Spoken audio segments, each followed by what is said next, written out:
we present a special Christmas story called The Gift of the Magi by O. Henry. Here is Shep O'Neill with the story. $1.87, that was all, and 60 cents of it in the smallest pieces of money, pennies. Pennies saved 1 and 2 at a time by negotiating with the men at the market who sold vegetables and meat, negotiating until one's face burned with the silent knowledge of being poor.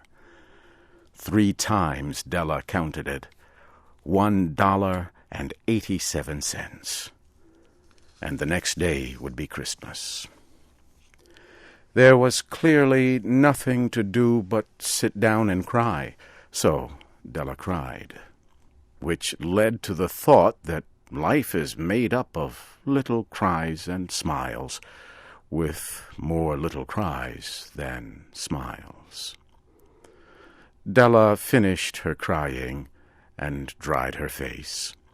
She stood by the window and looked out, unhappily, at a gray cat walking along a gray fence in a gray backyard. Tomorrow would be Christmas Day, and she had only $1.87 to buy her husband Jim a gift.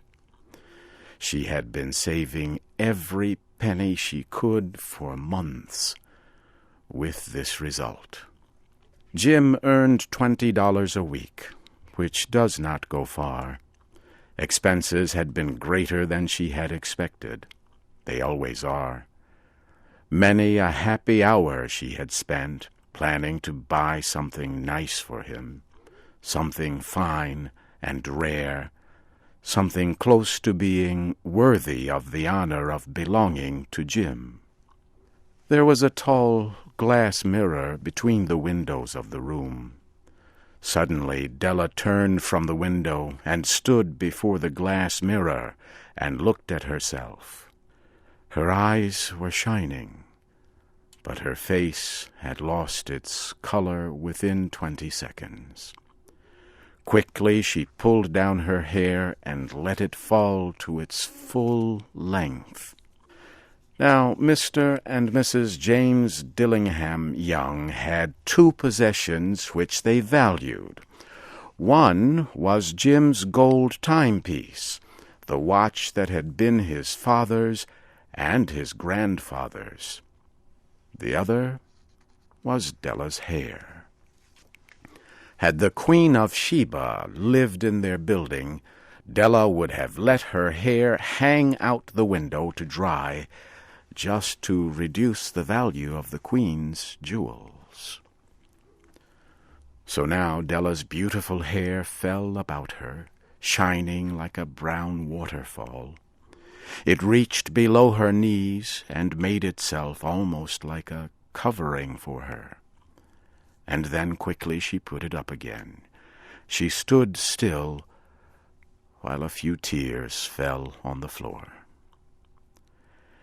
She put on her coat and her old brown hat. With a quick motion and brightness still in her eyes, she danced out the door and down the street. Where she stopped, the sign read, Madame Sophronia, hair goods of all kinds. Della ran up the steps to the shop, out of breath. "Will you buy my hair?" asked Della. "I buy hair," said Madame. "Take your hat off, and let us have a look at it." Down came the beautiful brown waterfall of hair. $20, said Madame, lifting the hair with an experienced hand.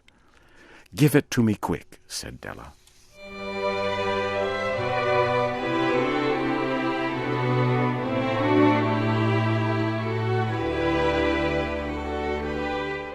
The next 2 hours went by as if they had wings. Della looked in all the stores to choose a gift for Jim. She found it at last. It surely had been made for Jim and no one else. It was a chain, simple round rings of silver. It was perfect for Jim's gold watch. As soon as she saw it, she knew that it must be for him. It was like him, quiet, and with great value. She gave the shopkeeper $21, and she hurried home with the 87 cents that was left. When Della arrived home, she began to repair what was left of her hair. The hair had been ruined by her love and her desire to give a special gift. Repairing the damage was a very big job. Within 40 minutes, her head was covered with tiny round curls of hair that made her look wonderfully like a schoolboy. She looked at herself in the glass mirror long and carefully. "If Jim does not kill me before he takes a second look at me," she said to herself, "he'll say I look like a song girl. But what could I do? Oh, what could I do with $1.87? At 7 o'clock that night, the coffee was made, and the pan on the back of the stove was hot and ready to cook the meat. Jim was never late coming home from work. Della held the silver chain in her hand and sat near the door. Then she heard his step, and she turned white for just a minute.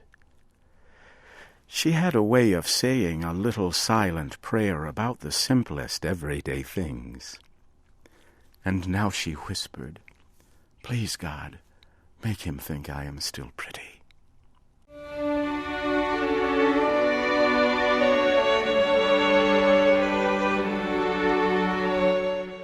The door opened and Jim stepped in. He looked thin and very serious. Poor man, he was only 22, and he had to care for a wife. He needed a new coat and gloves to keep his hands warm. Jim stopped inside the door, as immovable as a dog smelling a bird. His eyes were fixed upon Della. There was an expression in them that she could not read, and it frightened her. It was not anger, nor surprise, nor fear, nor any of the feelings that she had been prepared for. He simply looked at her, with a strange expression on his face. Della went to him. "Jim, my love," she cried, "do not look at me that way. I had my hair cut and sold because I could not have lived through Christmas without giving you a gift. My hair will grow out again. I just had to do it. My hair grows very fast. Say Merry Christmas, Jim, and let us be happy. You do not know what a beautiful, nice gift I have for you." "You have cut off your hair?" asked Jim, slowly, as if he had not accepted the information, even after his mind worked very hard. "Cut it off and sold it," said Della. "Do you not like me just as well? I am the same person without my hair, right?" Jim looked about the room as if he were looking for something. "You say your hair is gone?" he asked. "You need not look for it," said Della. "It is sold, I tell you, sold and gone too. It is Christmas Eve, boy. Be good to me, for it was cut for you. Maybe the hairs of my head were numbered," she went on with sudden serious sweetness, "but nobody could ever count my love for you. Shall I put the meat on, Jim?" Jim seemed to awaken quickly and put his arms around Della.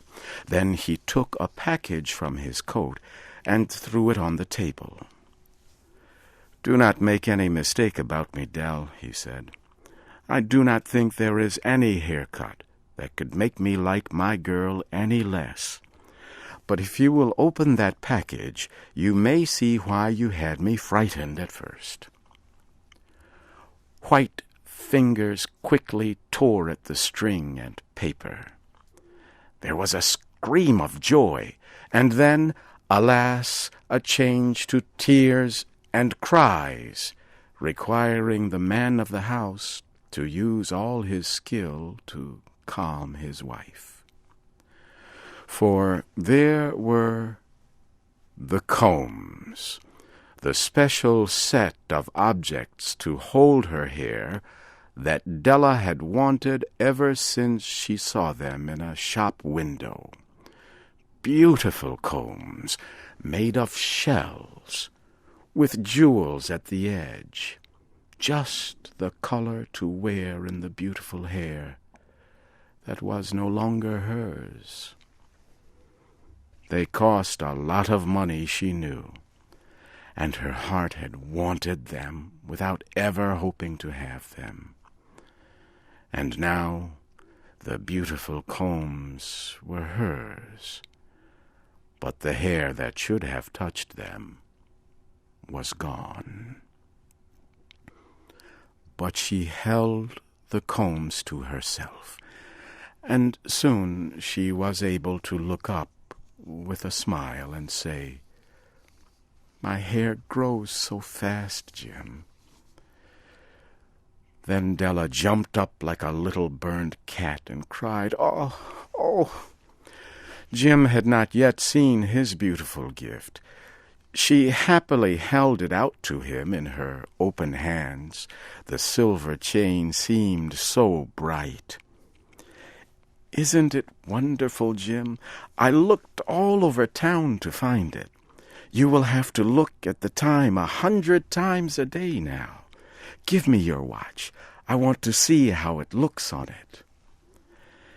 Instead of obeying, Jim fell on the couch and put his hands under the back of his head and smiled.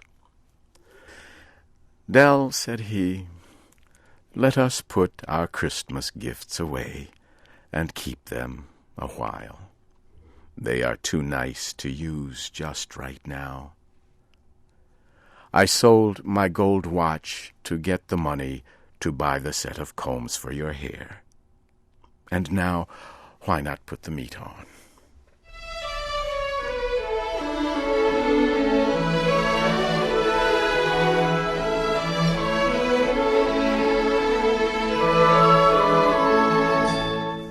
The Magi were wise men, wonderfully wise men, who brought gifts to the baby Jesus. They invented the art of giving Christmas gifts. Being wise, their gifts were wise ones. And here I have told you the story of 2 young people who most unwisely gave for each other the greatest treasures of their house.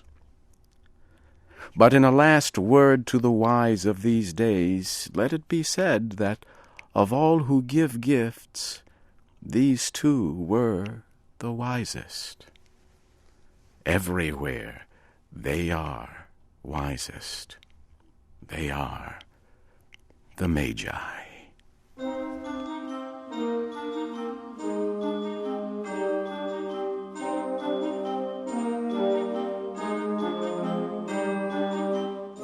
You have heard the American story, The Gift of the Magi. This story was written by O. Henry and adapted into special English by Karen Leggett. Your storyteller was Shep O'Neill.